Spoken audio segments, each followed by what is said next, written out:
દરેક નીતિની સામે કાયદાની રીતે ઊભો રહેતો SSK ન્યૂઝ ચેનલ। સામ પિત્રોડાએ ભારતીયો અંગે કરેલી ટિપ્પણીના વિરોધમાં સુરતના નાનપુરા ખાતે સ્વામી વિવેકાનંદ પ્રતિમા ખાતે ભાજપ દ્વારા વિરોધ પ્રદર્શન કરાયું હતું।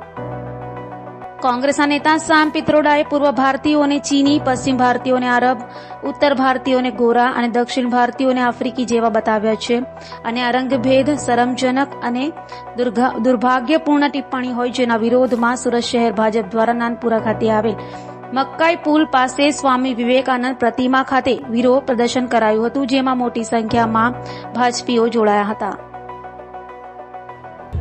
કોંગ્રેસના નેતા, ઓવરસીઝ કોંગ્રેસના અધ્યક્ષ, રાહુલ ગાંધીના રાજકીય ગુરુ અને સ્વર્ગસ્થ રાજીવ ગાંધીના પરમ મિત્ર સામ પિત્રોડાએ જે આ દેશમાં રંગના આધારે આ દેશને વિભાજિત કરવા માટેની વાત કરી છે અને એવા નિવેદનો એ છાશવારે કરતા રહે છે અને ખાસ કરીને ચૂંટણી વચ્ચે, ચૂંટણીનો માહોલ હોય ત્યારે આવા નિવેદનો કરે છે એને અમે ભારતીય જનતા પાર્ટી સુરત મહાનગર સખત શબ્દોમાં વખોડી કાઢીએ છીએ। નિરંજનભાઈ, એને રાજીનામું આપ્યું, કોંગ્રેસે સ્વીકાર લીધું, આ ઉપરાંત હવે શું માંગણી છે? અરે અમે તો જે એને વાણી વિલાસ કર્યો, જે ભાષા નિમ્ન કક્ષાની વાપરી, એના વિરોધમાં અમે આ અત્યારે દેખાવો કરી રહ્યા છીએ। આ સિવાય અન્ય નેતાઓ પણ ભૂતકાળમાં પણ આદરણીય વડાપ્રધાન શ્રી નરેન્દ્રભાઈ મોદી સાહેબ માટે નિમ્ન કક્ષાની ભાષાનો પ્રયોગ કર્યો હતો। એટલે કોંગ્રેસની આ નીતિ રહી છે એને અમે વિરોધ કરીએ છીએ અને સામ પિત્રોડાએ રાજીનામું આપી દીધું હોય તો એ કોંગ્રેસની અંગત બાબત છે, પરંતુ રાજીનામા આપવાથી જે વાણી વિલાસ કર્યો, જે શબ્દો મોઢામાંથી નીકળી ગયા છે એ પરત તો ફરવાના નથી। એમની માનસિકતા છતી થઈ છે કે એ દેશને 4 હિસ્સામાં વહેંચવા માંગે છે રંગના આધારે। હમણાં કાલે જ કોંગ્રેસના આગેવાન સામ પિત્રોદા, જે કોંગ્રેસના હમણાં ઓવરસીઝ કોંગ્રેસના અધ્યક્ષ પણ છે અને આપણા પૂર્વ પ્રધાનમંત્રી રાજીવ ગાંધી જે વખતે પ્રધાનમંત્રી હતા તે વખતે કોંગ્રેસના એમના સલાહકાર રીતે કામ કરતા હતા, હમણાં બી રાહુલ ગાંધીના સલાહકાર રીતે કામ કરે છે। એ વાણી વિલાસ એવો બેફામ વાણી વિલાસ કર્યો છે કે આપણે ભારતના બધા જ નાગરિકોની ભાવનાઓ દુભાઈ છે અને એણે તો એવી રીતે ભાગલા પાડીને એવા ઉચ્ચારણ કર્યા છે કે પૂર્વના લોકો ચીની જેવા છે, પશ્ચિમના લોકો આફ્રિકન જેવા છે, ઉત્તરના લોકો ગોરા છે, દક્ષિણના ગોરો આફ્રિકન જેવા છે, પશ્ચિમના લોકો અરબી જેવા છે। એવી રીતે બેફામ વાણી વિલાસ કરીને ભારતના નાગરિકોની ભાવનાઓ દુભાઈ છે। અમે સખ્ત શબ્દોમાં ભારતીય જનતા પાર્ટી ગુજરાત અને સુરતના કાર્યકર્તાઓ કોંગ્રેસને સામ પિત્રોડાને વખોડીએ છે અને આ કોંગ્રેસની માનસિકતા જ એવી છે કે દર વખતે જે આગેવાન હોય ભારતીય જનતા પાર્ટીને એમને કઈ ને કઈ વાણી વિલાસ કરવાની ટેવ પડી ગઈ છે।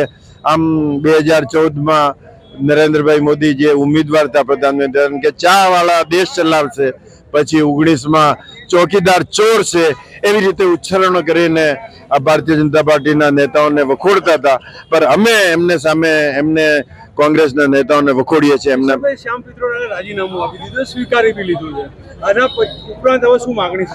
માંગણી એ જ છે કે એ પોતે એની માફી માંગે, ભારતના મતદાતાઓની, ભારતના લોકોની માફી માંગે। એમ ખાલી વખોડે ને ગાળી બોલે ને પછી કે હું માફી માંગુ કે ઇસ્તીફો આપી દઉં, એવું નહીં ચાલે। રાહુલ ગાંધીને પોતાને એને બરખાસ્ત કરવો જોઈએ, એને ઇસ્તીફો આપ્યો એ વસ્તુ જુદી કહેવાય ને એને બરખાસ્ત કરવો કોંગ્રેસની માનસિકતા જ એવી છે, એટલે આ અમે નહીં ચલાવીએ। સુરતના ડિંડોલી વિસ્તારમાં આવેલ રોજ બર્ડ સ્કૂલમાં ધોરણ 12માં ઉચ્ચ પરિણામ લાવતા સ્કૂલ વતી વિદ્યાર્થીઓનું સન્માન કરવામાં આવ્યું।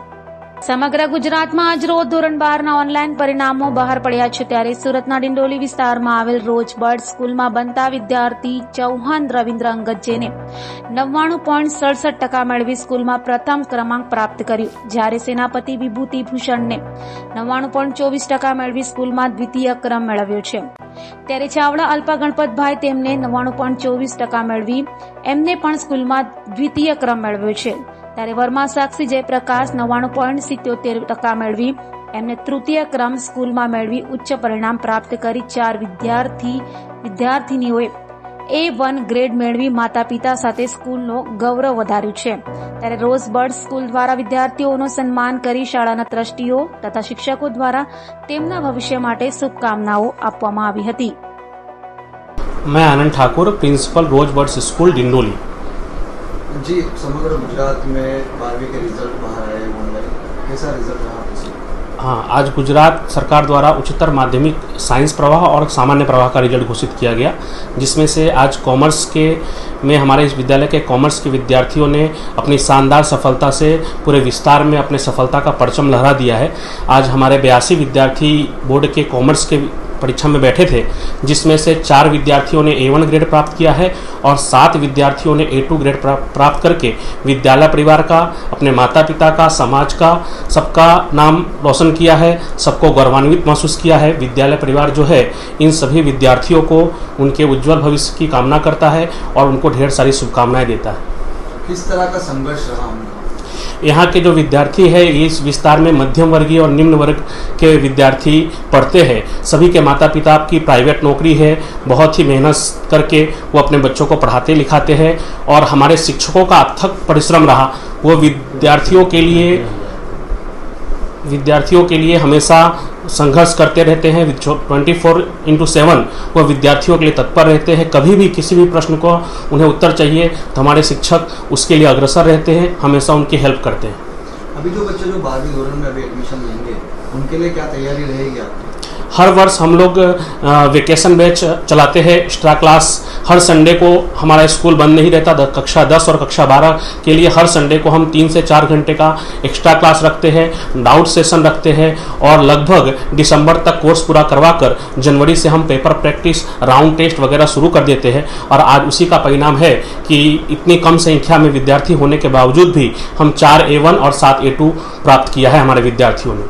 कुछ विद्यार्थी ऐसे होते हैं जो बहुत होशियार होते हैं और वो परसेंटेज रेंज उनका अच्छा आता है, और जो विद्यार्थी कमज़ोर होते हैं उनके लिए आपके स्कूल की तरफ से उनको कैसे तैयारी किया?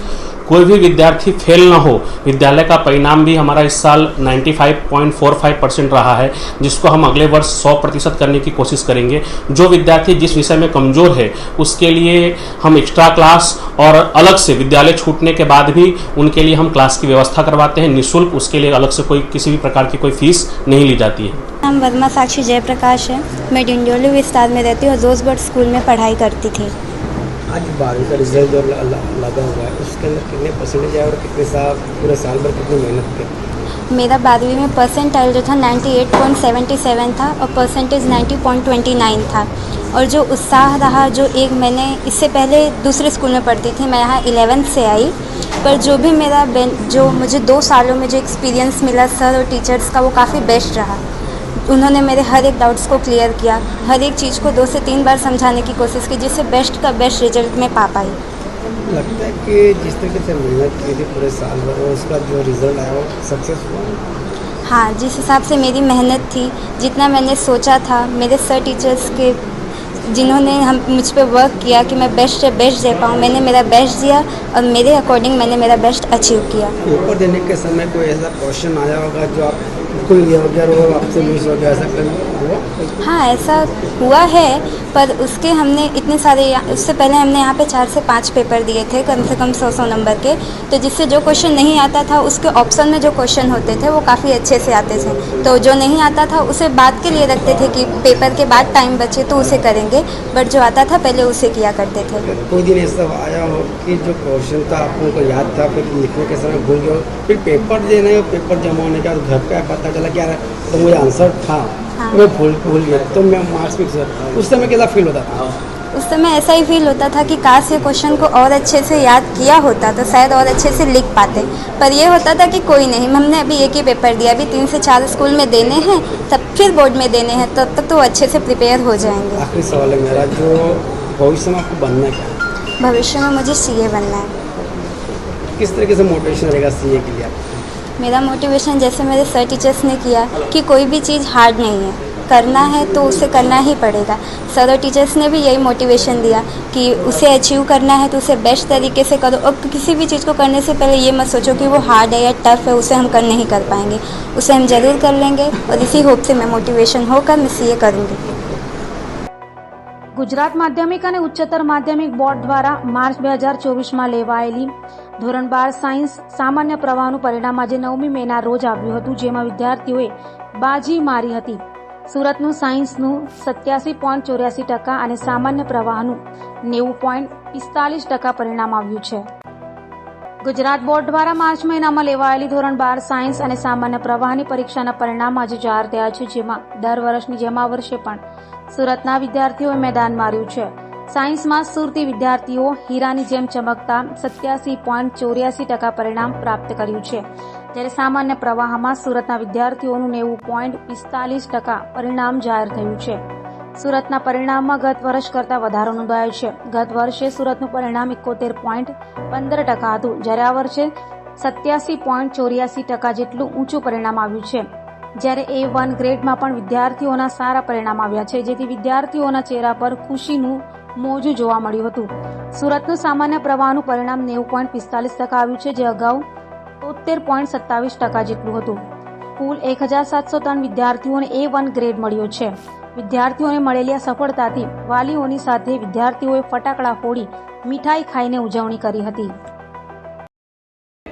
મારું નામ રામાણી શૈલેષ છે અને આજ રોજ આશાદીપ ગ્રુપ ઓફ સ્કૂલના જે પરિણામ આવ્યું છે એ ખૂબ આનંદદાયક છે. અત્યારે 328 A1 ગ્રેડ આખા સુરતમાં જે સાયન્સમાં આવેલા છે એમાં ના 71 A1 grade Ashadeep group of સ્કૂલના છે. એટલે સમજો કે 23 થી 24% એકલા આશાદીપ ગ્રુપ ઓફ સ્કૂલના છે. એ ખૂબ હર્ષની લાગણી અનુભવું છું. 2 વિદ્યાર્થીઓને 120માંથી 120 માર્ક્સ પૂરા એટલે 100% પરિણામ એમને આવ્યું છે. એમને પણ ખૂબ ખૂબ અભિનંદન પાઠવું છું. કોમર્સમાં પણ 97% અને 99.99 PR સાથે 2 વિદ્યાર્થીઓ પાસ થયા છે. એમને પણ દિલથી અભિનંદન પાઠવું છું. એમાં એક છોકરી અમારી સાથે છે અને એક વિદ્યાર્થી છે. બંનેને પણ દિલથી અભિનંદન પાઠવું છું. પરિણામ ખૂબ સારું છે અને ગત વર્ષ કરતાં ઘણું ઊંચું અને સારું પરિણામ છે. સારું પરિણામ કઈ રીતે આવું, કઈ રીતે વાત કરી? સારા પરિણામમાં બીજું આમ તો શોર્ટકટ કશું જ નથી. વિદ્યાર્થીઓ અને શિક્ષકોની જે દિલથી અને હાર્ડલી જે મહેનત છે એને કારણે જ આ પરિણામ આવ્યું છે. મારું નામ પાટીદાર દેવાંશી દીપકભાઈ છે. હું આશાદીપ 4ની વિદ્યાર્થીની છું. મારા પર્સન્ટેજ 97 છે અને મારી પર્સન્ટેજ 99.99 છે. આખા વર્ષ દરમિયાન તમે કેવી મહેનત કરી હતી અને કયા વિષયમાં તમારે વધારે મહેનત કરી? આખા વર્ષ દરમિયાન તો મહેનત કરેલી જ છે, બટ એક્ઝામ ટાઈમ પર બહુ વધારે એક્સ્ટ્રા મહેનત કરી હતી મારા ટીચર્સના લીધે. એ લોકો આશાદીપનું સ્ટડી એટલું સારું છે કે એ એક્ઝામ ટાઈમે ફૂલ સપોર્ટ કરે છે અને સ્ટુડન્ટ્સને આમ કેવી રીતે એના માર્ક્સ વધે એક માર્ક્સ માટે એ લોકો મહેનત કરાવે છે સ્ટુડન્ટ પાસે.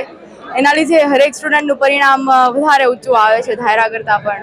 શિક્ષકો અને માતા પિતા બંનેનો તમારા પ્રત્યેનો સપોર્ટ કેવી રીતે રહ્યો? માતા પિતા પ્રત્યેનો પણ ફૂલ સપોર્ટ હતો અને ટીચર્સ પ્રત્યેનો તો એમાં કોઈ ઇસ્યુ જ નથી. એ લોકોએ તો એનું 100 આપ્યું હતું હરેક ટાઈમે.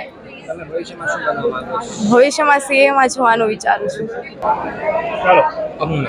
મારું નામ મુકાણી વિશ્વ જિજ્ઞેશભાઈ છે અને મારે ગુજકેટમાં 120માંથી 120 માર્ક્સ આવેલા છે. કઈ પ્રકારની મહેનત કરી છે અને કેવું રિઝલ્ટ રહ્યું, શું કહ્યું? પૂરા વર્ષ ખૂબ જ મહેનત કરી. જે સ્કૂલમાં ચલાવ્યું હોય તેને ઘરે જઈને ખૂબ જ સારી રીતે રિવિઝન કર્યું અને વધારેમાં વધારે MCQ સોલ્વ કર્યા અને પેપર સોલ્વ કર્યા કે જેથી ટાઈમ મેનેજમેન્ટ થયું અને આ સારું રિઝલ્ટ મેળવી શકાયું. સફળતાનો શ્રેય કોને આપશો? કઈ રીતની લોકોએ તમને સપોર્ટ કર્યો? આશાદીપ ગ્રુપ ઓફ સ્કૂલના દરેક શિક્ષકો તથા મારા માતા પિતાને આનો શ્રેય આપવા માંગુ છું કે જેણે મારી પાછળ ખૂબ જ મહેનત કરી છે. આપનો પરિચય? મારું નામ મિયાણી યુગ રમેશભાઈ છે અને હું આશાદીપ વિદ્યાલયમાં ભણું છું. બેટા, જે પરિણામ આવ્યું છે તે પ્રકારે મહેનત કરી અને આ પરિણામનું શ્રેય તમે કોને આપશો?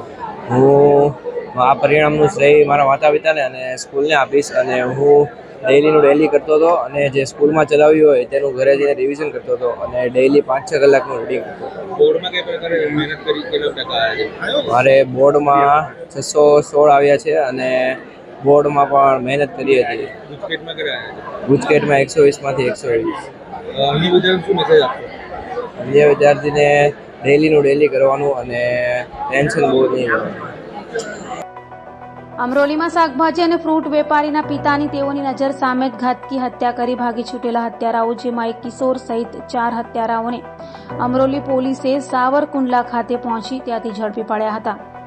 અમરોલી પોલીસ પાસેથી મળતી માહિતી મુજબ શાકભાજી અને ફ્રૂટ ટેમ્પામાં વેચવા ગયેલા સની અને તેની પત્ની સાથે આરોપી અલ્પેશ ઓગણિયા સહિતનાઓનો ઝઘડો થયો હતો, જેની અદાવત રાખી અલ્પેશ તેના પિતા અને ભાઈઓ સાથે સનીના ઘરે પહોંચ્યો હતો, જ્યાં સનીના પિતા સહિત ભાઈઓ પર જીવલેણ હુમલો કર્યો હતો, જેમાં સનીના પિતાનું મોત નીપજ્યું હતું. આ હત્યાકાંડ બાદ હત્યારાઓ સુરત છોડી ભાગી છૂટ્યા હતા. બીજી તરફ અમરોલી પોલીસે પણ તપાસ હાથ ધરી હતી અને આરોપીઓનો પીછો કરી સાવરકુંડલા ખાતે જઈ ત્યાંથી હત્યારાઓ અલ્પેશ ભૂપત ઓગણિયા, તેના પિતા ભૂપત ગગઝી તથા અનિલ સહિત 4ની ધરપકડ કરી હતી. ઝડપાયેલા હત્યારાઓમાં એક બાળ કિશોર છે. અમરોલી પોલીસ સ્ટેશનમાં ગઈ 6 તારીખે કોસાડાવાસમાં એક હત્યાનો બનાવ બનેલો હતો. એ બાબતે વિગત એવી છે કે જે ફરિયાદી છે એ ફરિયાદી અને આરોપી છે બંને જણા ઉત્તરાયણ પોલીસ સ્ટેશનની હદમાં એક 4 રસ્તા ઉપર શાકભાજી વેચવાનો ધંધો કરે છે. એમાં આરોપી છે જે કાયમી જે જગ્યા પર ધંધો કરતો હશે એની બાજુમાં ફરિયાદીએ પોતાનું શાકભાજી વેચવા માટે ગયા હતા. તો એ બાબતે આરોપીએ એવું કહ્યું હતું કે એમને ત્યાં આગળ આવવું નહીં અને ત્યાં બેસીને ધંધો કરવો નહીં. એ બાબતે એમને બોલાચાલી થઈ હતી. તો એની અદાવતમાં એ લોકોએ સાંજે આરોપી છે એ લોકો ફરિયાદીના ઘરે ગયા હતા અને તલવાર વડે ફરિયાદી અને એના સગા સંબંધી ઉપર હુમલો કરેલો, જેમાં એક જણને પેટના ભાગે તલવાર વાગવાથી મોત થયેલું છે અને બીજા 2 જણને ઈજા થયેલી છે. આ કામે 4 આરોપીઓને સાવરકુંડલા અમરેલી ખાતેથી અરેસ્ટ કરવામાં આવેલા છે અને આગળની તપાસની કાર્યવાહી ચાલુમાં છે. સુરતને વધુ સુરક્ષિત બનાવવા માટે સુરત પોલીસ દ્વારા હવે ઇલેક્ટ્રિક સ્કૂટર પર પેટ્રોલિંગ કરાશે, જે સ્કૂટર સુરત પોલીસ કમિશનર સહિતનાઓએ ચલાવ્યું હતું. સુરત શહેર પોલીસ કમિશનર અનુપમસિંહ ગેહલોત અને અન્ય વરિષ્ઠ અધિકારીઓએ બુધવારે પોલીસ બિલ્ડિંગ ખાતે સેલ્ફ બેલેન્સિંગ ઈ સ્કૂટરનો ડેમો જોયો હતો. આ બેટરી ચાર્જર્ડ સ્કૂટરની ટ્રાયલ લીધી હતી. પેટ્રોલિંગમાં પોલીસ કર્મીઓ દ્વારા તેના ઉપયોગ વિશે જાણવા માટે સુરત પોલીસ કમિશનર અશોક ગેહલોતે કહ્યું હતું કે પોલીસ તેનો વિદેશોમાં ઉપયોગ કરે છે. દિલ્હી અને મુંબઈમાં પણ પોલીસ દ્વારા તેનો ઉપયોગ કરવામાં આવી રહ્યો છે. ડુમ્મસ બીચ ટેક્સટાઇલ માર્કેટની સાંકડી શેરીઓમાં પેટ્રોલિંગ માટે પણ અમે તેનો ઉપયોગ કરવાનું વિચારી રહ્યા છીએ. લોકસભાની 3જા તબક્કાની ચૂંટણી પૂર્ણ થઈ ગઈ છે. ગુજરાતમાં ચૂંટણી પૂર્ણ થતાં જ આવકવેરા વિભાગ હરકતમાં આવ્યું છે. સુરતમાં વહેલી સવારથી જ ટેક્સટાઇલ ગ્રુપ પર આવકવેરા વિભાગ ત્રાટક્યું છે. ઐશ્વર્યા ગ્રુપ આવકવેરા વિભાગના દરોડા પડ્યા છે, જેથી ટેક્સટાઇલ ઉદ્યોગમાં ફફડાટનો માહોલ છવાઈ ગયો છે. આવકવેરા વિભાગે ઘણા સમય પછી હરકતમાં આવ્યું છે. લોકસભા ચૂંટણીનું મતદાન પૂર્ણ થયાના 3જા દિવસે આવકવેરા વિભાગે સુરતમાં કાપડ ઉદ્યોગ સાથે સંકળાયેલા ઉદ્યોગપતિઓ સહિતનાઓનો નિશાને લીધા હતા. સુરતમાં ટેક્સટાઇલના મોટા ઉદ્યોગપતિ ગણાતા ઐશ્વર્યા ગ્રુપ પર આવકવેરા ખાતું ત્રાટક્યું છે. ઐશ્વર્યા ગ્રુપની ઓફિસ સહિતના કામકાજના સ્થળો પર દરોડા પડ્યા છે. એક સાથે અનેક જગ્યા પર દરોડા અને સર્વેક્ષણની કાર્યવાહી હાથ ધરાઈ છે. તો ઐશ્વર્યા ગ્રુપ સાથે સંકળાયેલ કોલના ધંધાર્થીને ત્યાં પણ તવાઈ આવી છે. કોલ બિઝનેસ ગ્રુપના મોરબીમાં આવેલા સિરામિક ઉપર પણ તપાસ કરવામાં આવી રહી છે. તપાસના અંતે મોટા પાયે બેનામી વ્યવહારો મળે તેવી સંભાવના વ્યક્ત કરાઈ રહી છે.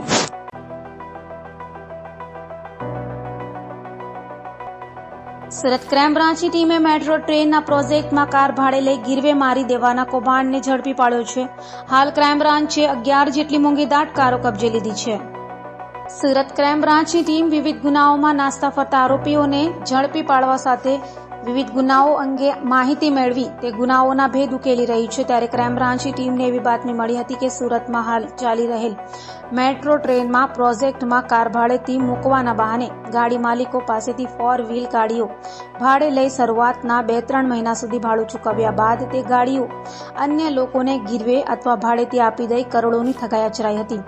જે માહિતીના ક્રાઇમ બ્રાન્ચે આશરે 1 કરોડથી કિંમતની 11 કાર કબજે કરી હતી. જેમાં અમરેલી રૂરલ પોલીસ મથકમાં નોંધાયેલા ગુનાનો મુદ્દામાલ પણ પોલીસને સોંપવાની તજવીજ હાથ ધરાઈ હતી.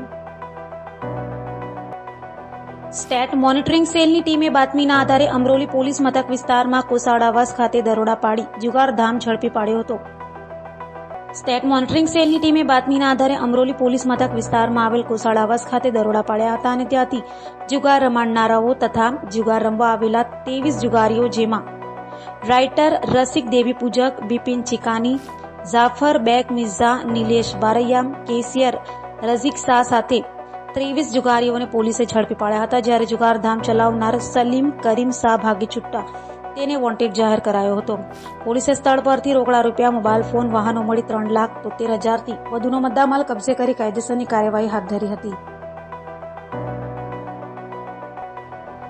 આજે ધોરણ 12 સાયન્સ કોમર્સનું પરિણામ શિક્ષણ મંત્રી પ્રફુલ પાનેસરિયાએ વિદ્યાર્થીઓને શુભકામના પાઠવી. આજે ધોરણ 12 સાયન્સ અને 12 કોમર્સનું પરિણામ જાહેર થયું છે, ત્યારે રાજ્યના શિક્ષણ મંત્રી પ્રફુલ પાનેસરિયાએ ગુજરાતના તમામ વિદ્યાર્થીઓને શુભકામના પાઠવી હતી. આ સાથે નાપાસ કે ઓછા પરિણામ લાવનાર વિદ્યાર્થીઓને અવળું પગલું ન ભરવા અપીલ કરી હતી. માનનીય મુખ્યમંત્રી ભૂપેન્દ્રભાઈ પટેલ સાહેબના માર્ગદર્શન નીચે ગુજરાતમાં નવી શિક્ષા પદ્ધતિ અમલીકરણ થઈ ગઈ છે. પરીક્ષા પદ્ધતિની અંદર સુધારા કરીને સિલેબસની અંદરથી જ એક્ઝામ લેવી એવું માર્ગદર્શન સાથે અમારા ઉચ્ચ અધિકારી સચિવશ્રી અને તમામ શાળાઓના સંકલન સાથે આજે ગુજરાતમાં ખૂબ સારું પરિણામ પ્રાપ્ત થયું છે. હું આશા રાખું છું કે આવનારા સમયમાં 100% પરિણામ પ્રાપ્ત થશે અને ડ્રોપ રેશિયો જે કોલેજ પાસ કરવાનો છે એ ડ્રોપ રેશિયો હંમેશના માટે અમે માઇનસ કરી દઈશું. પૂરેપૂરા બાળક ગ્રેજ્યુએશન સુધીનો અભ્યાસ કરે એ ગુજરાત સરકાર 5 વર્ષના રોડમેપથી ચાલી રહી છે. જે બાળક નાપાસ થયા છે, ઓછું પરિણામ આવ્યું છે, ઓછા ટકા આવ્યા, એને હું ખુશી મનાવવાની સલાહ આપું છું. કારણ કે તમે જિંદગીની પરીક્ષા નાપાસ નથી થયા. એક પેપર નાપાસ થયા હોય તો આજે જ મહેનત કરો, 1 મહિનામાં પાસ થયેલાની હરોળમાં તમારું નામ આવી જશે. ખુશ રહેજો, મમ્મી પપ્પાને ખુશ રાખજો. મમ્મી પપ્પાના તમે જીવ છો, માટે મમ્મી પપ્પાને ખુશ રાખવું એ સૌથી મોટી પરીક્ષામાં પાસ થવા જેવું. માટે આપ સૌ તેજસ્વી છો એવી હું શુભકામના પાઠવું છું. કોંગ્રેસી નેતા સામ પિત્રોડાએ કરેલી ટિપ્પણીને લઈ સુરતમાં ભાજપ પ્રદેશ પ્રમુખ સી.આર. પાટીલે નિવેદન આપ્યું હતું. કોંગ્રેસના નેતા સામ પિત્રોડાએ કરેલી ટિપ્પણીને લઈ ગુજરાત ભાજપ પ્રદેશ પ્રમુખ અને નવસારીના સાંસદ સી.આર. પાટીલે કહ્યું હતું કે કોંગ્રેસ દેશના નાગરિકોનું અપમાન કરતી આવ્યું છે. કોંગ્રેસના સલાહકાર રહેલા સામ પિત્રોડાએ જે નિવેદન કર્યું છે તે ભાગલા પાડવા જેવું છે. રંગના કારણે પ્રદેશના ભાગલા પડ્યા છે. દેશમાં ભાગલા પડે તેવા બદઇરાદા સાથે નિવેદન કર્યું છે. કોંગ્રેસી નીતિ છે ભાગલા પાડો અને રાજ કરો. આ નિવેદનના કારણે સૌની લાગણી દુભાય છે. બીજેપીના નેતાને ઉતારી પાડવાનો પ્રયત્ન કોંગ્રેસના નેતાઓએ કર્યો છે. ચાવાળો ચોકીદાર ચોર એમ કહી ઉતારી પાડે છે. આ દેશના લોકો વિચારશીલ છે. કોંગ્રેસ પ્રત્યે દ્વેષની ભાવના લોકોમાં વધી છે. આવા કોઈ પણ પ્રયત્ન સાખી લેવામાં આવશે નહીં. કોંગ્રેસનો મલિન ઈરાદો સામે આવ્યો છે. भाषा के नाम पर, प्रांत के नाम पर विभाजन करने की कोशिश कांग्रेस ने पहले से की थी. आज उसका मलिन इरादा सामने आया है. कांग्रेस के रणनीतिकार राहुल गांधी के पिताजी के समय में भी पार्टी और सरकार में नीति बनाने वाले ऐसे साम पित्रोड़ा ने एक नया नुस्खा आज देश के सामने रखा है. देश के लोगों के कलर के आधार पर लोगों में विभाजन करने का एक नापाक प्रयत्न साम पित्रोड़ा ने किया है. हमारा देश ये अखंड भारत है. हमारे देश के सभी नागरिक ये भारत के नागरिक हैं. उन्हें अलग अलग देशों के साथ उनके कलर के आधार पर उनकी तुलना करना और उनके मन में एक अलगता का भाव पैदा करने की जो कोशिश एक कांग्रेसी नेताओं ने की है, इसका हम विरोध करते हैं. कांग्रेस के नेताओं ने कई बार देश में, विशेष करके भारतीय जनता पार्टी के नेताओं के बारे में भी अश्लील और जो शब्द प्रयोग किए थे वो भी पूरा देश जानता है. हमारे आदरणीय प्रधानमंत्री श्री नरेंद्र मोदी साहब, जो पूरी दुनिया में उनको सम्मान मिलता है, उसको कांग्रेस के नेताओं ने चाय वाला कह के उसको डैमेज करने की, उनकी इमेज को डैमेज करने की कोशिश पहले भी की थी. चौकीदार चोर है ऐसे शब्द प्रयोग करते हुए भी उन्होंने श्री नरेंद्र मोदी साहब की इमेज को डैमेज करने की कोशिश की थी. आज उन्होंने रंग के आधार पर देश में विभाजन करने की जो कोशिश की है, मैं आपके माध्यम से उसका विरोध करता हूं और कांग्रेस को चेतावनी देता हूं कि भारतीय जनता पार्टी कभी भी उनके इस मलिन इरादे को सफल नहीं होने देगी।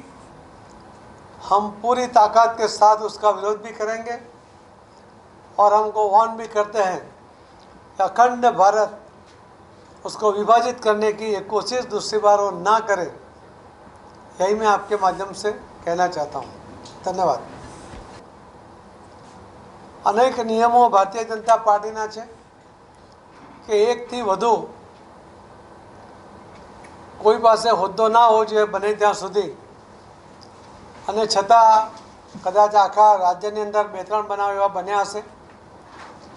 દરેકને મેન્ડેટ આપે એ જ સહકારી ક્ષેત્રમાં ઇલેક્શન લડે એ પણ ભારતીય જનતા પાર્ટીની નીતિ રહી છે। લગભગ 350થી વધુ ઇલેક્શનોમાં 349 જેટલા ઇલેક્શનો ભારતીય જનતા પાર્ટી આ મેન્ડેટના આધારે જીતી છે। કેટલાય લોકો સહકારના નામે ઇલ્લુ કરતા હતા, અલગ અલગ પાર્ટીઓ સાથે મેળાપીપણામાં ભારતીય જનતા પાર્ટીને નુકસાન કરતા હતા અને એના કારણે આ દિન સુધી આટલી સીટો ક્યારેય જીતતા નહોતા। આટલી સંસ્થાઓ ભારતીય જનતા પાર્ટી એના આગેવાનો એનો કાર્યભાર સંભાળીને એક સારો વહીવટ આપે છે। એટલા માટે આ મેન્ડેટની પ્રક્રિયા એ અમે સ્વીકારી છે અને એના આધારે જ અમે નિર્ણય કરીએ છીએ। ધન્યવાદ। દરેક નીતિની સામે કાયદાની રીતે ઊભો રહેતો SSK ન્યૂઝ ચેનલ